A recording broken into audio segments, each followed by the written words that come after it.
Alright, so episode 3 and 4 of Beastars are finally out and about, and it's about time we talk about them. Now, full disclosure, I'm a very emotional person by default. I always have been. Every single year I cry at Mickey's Once Upon a Christmas. It's just something I do.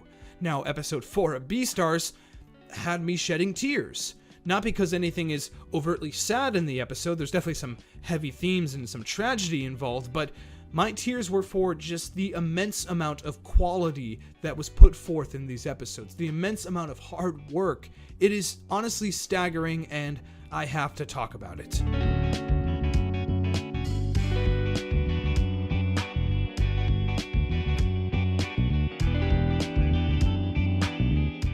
So I actually think that there's a very strong duality between episode 3 and 4 of Beastars.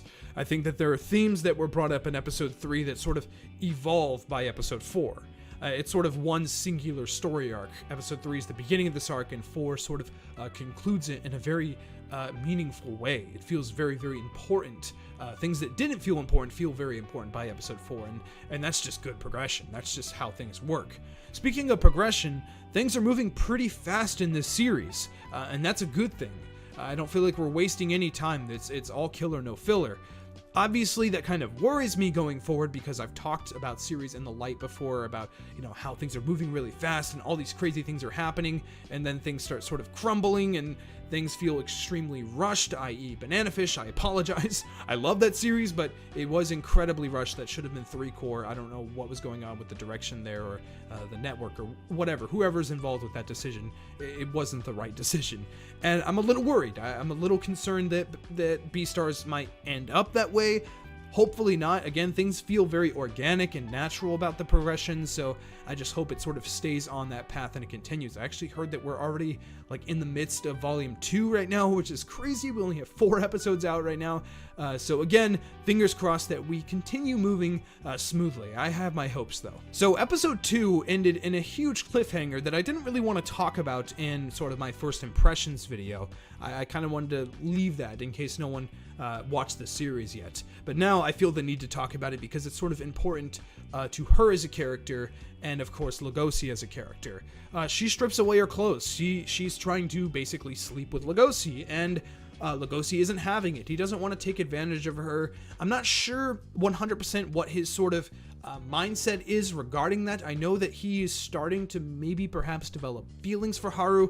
I don't know if they're romantic feelings, but it's definitely some kind of feeling. I mean, he wanted to eat her like 2 episodes ago, so there's definitely something going on there, but that cliffhanger is sort of left there.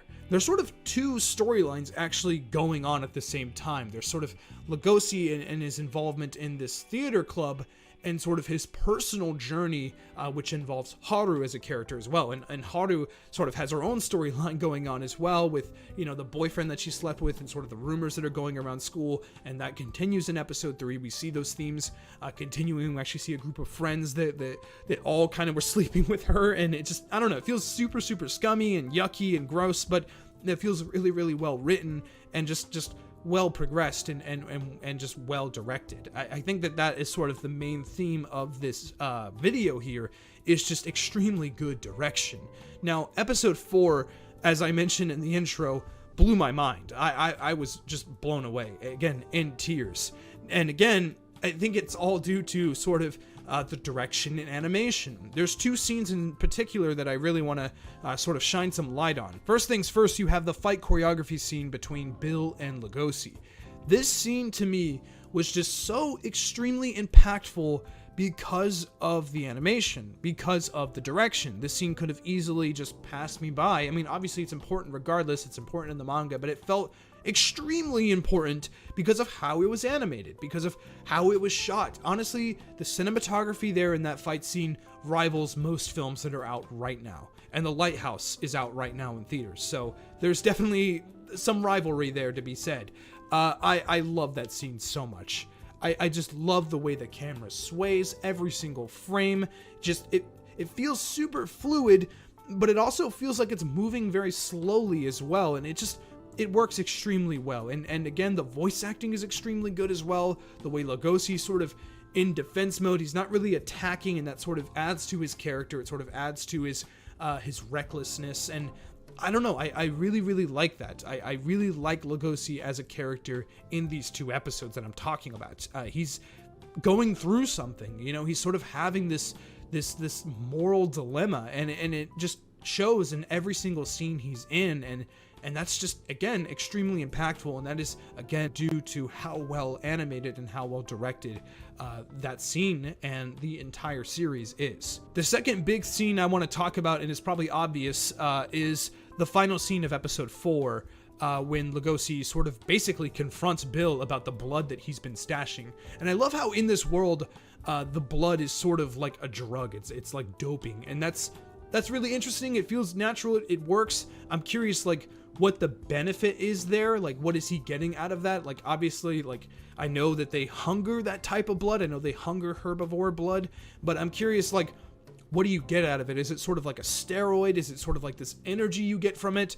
I'm really curious there. I'm sure that's something that they're probably going to dip on. I mean, obviously they got to kind of talk about, like, who's giving out this blood. I don't know if that's going to be a separate storyline or not, or a separate arc. I have no clue, but that fight scene, when he gets on stage and just starts pounding Bill's face, beating him, and the way the camera's just shot upwards with the overhead lights against him, just perfect. Absolutely perfect. That's the scene in particular where I was legit crying because of how good and how well staged it was. I'm in love. I truly am. I'm in love with this series right now because of episode 4. Episode 4 has to be one of the best anime episodes I've watched this year.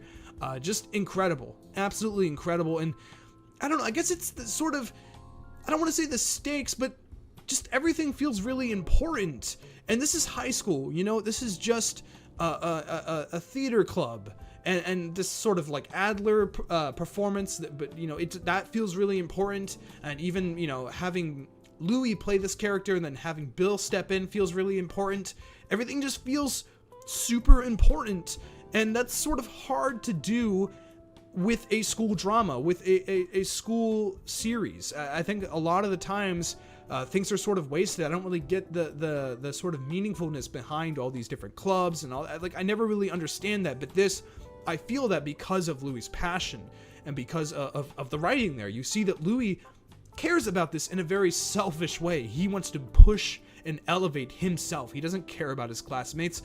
And the coolest part is sort of the revelation that Louis put Bill in that role because he was going to step in. I believe that that's something that he knew. He knew that Bill was going to lose himself. He knew that Bill was going to fall apart. And you see it as soon as he steps on the stage. He starts sweating. He starts getting scared. He starts getting nervous.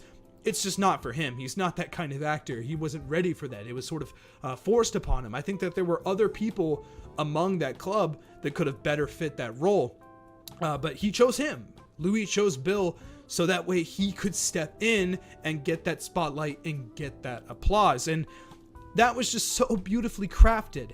It wasn't deliberately told to us as an audience. It wasn't like, he did this because of that and this and that, and you'll see it happen at the end of this episode. It was just like, no, everything's happening naturally. And I love it when a series doesn't treat me stupid, like I'm just some dumb audience member, like, and they have to explain everything to me. The series doesn't really do that. It's kind of just like, hey, you're smart enough to figure this out. And I love that. I love that so much. Like, oh my god, that revelation when the blood rolls and it touches his leg, like, just incredible. And then that fight scene again where Bill grabs Lugosi and starts tearing at his back, like, oh my goodness, that's like a sign of brotherhood or something. Now you have the stripe.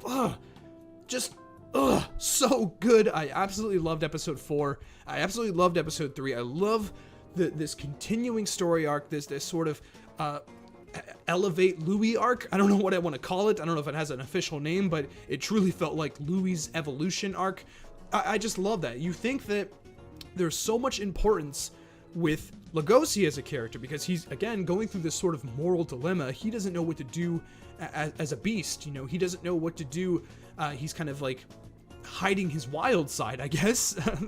And while all that's happening, Louis just rising up and sort of doing it in a very smart and fashionable and just really well-written way. Now, something else that's sort of left to the audience's interpretation is Lugosi's feelings towards Bill doping with blood, basically. Why is he so upset about that? I don't see Lugosi as a very justice-filled character. Like, don't do drugs, how dare you do this? I don't see it that way. I see it more of a personal sort of moral issue. You know, Lugosi is struggling with his wild side, struggling to sort of subdue it and stay calm and not hurt people around him, not eat bunny girls. He doesn't want to do that. And then he sees Bill sort of taking advantage of that wild side, you know, doping with his blood and sort of, you know, living that life, and he's hiding from it, and he gets to sort of revel in it. And then there's this anger there, this anguish within him. You see him lash out, and it feels extremely human. It feels like something that would happen in real life. Also, the scene, I believe it was in episode 3, when Louis sort of pins Lugosi against the wall, and he wants to see his fangs, he wants to see him fight, he wants to see him angry. And the sort of line that Lugosi said there, now I'm paraphrasing here, but basically he says, me being strong means nothing. You being strong is meaningful. That's important. If an herbivore is strong, that is important. Me, I'm a beast. It doesn't matter. They know I'm strong. I don't need to show it. You do. I don't think he said it in that deliberate of a way, but that's sort of the meaning I got from it. And that, I think, is going to be something that's going to be touched upon in later episodes. I think that sort of was a very, very important line. I don't think it was just a throwaway thing.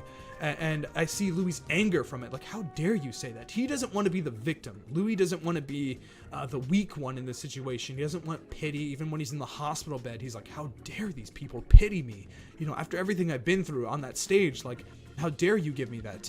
And I love that mentality. You know, I love that character.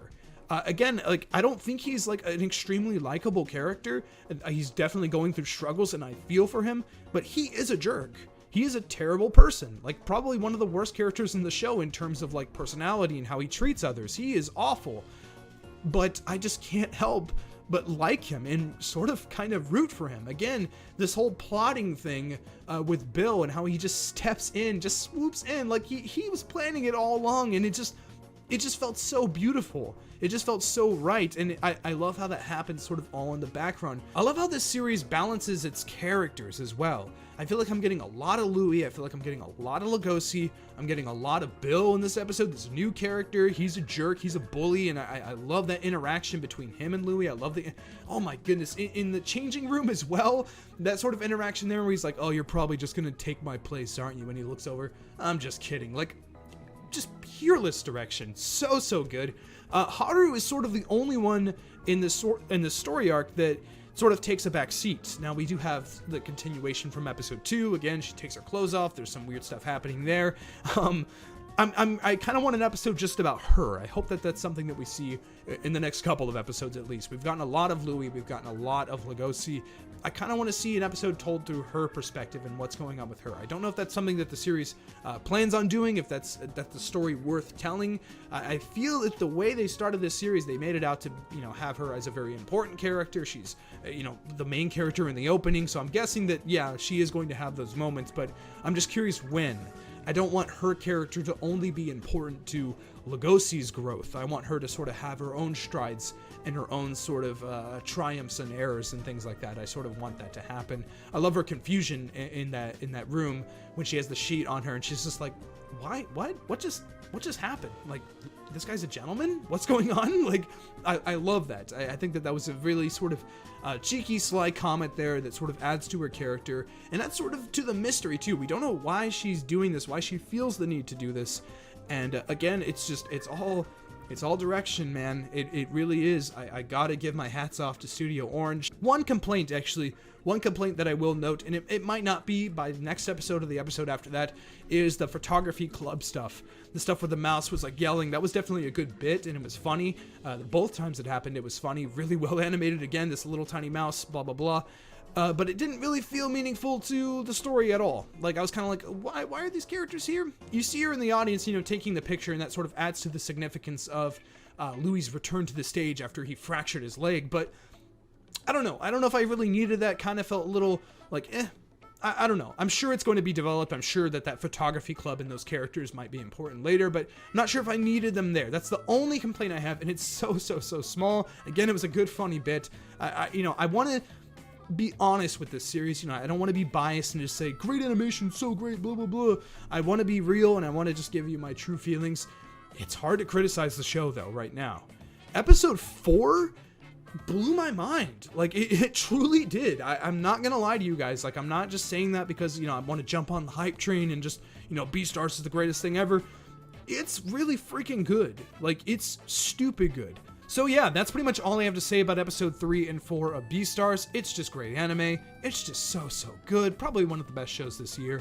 I mean, it really is. It already is. I know we're on episode 4, but it's feeling like that. It truly is.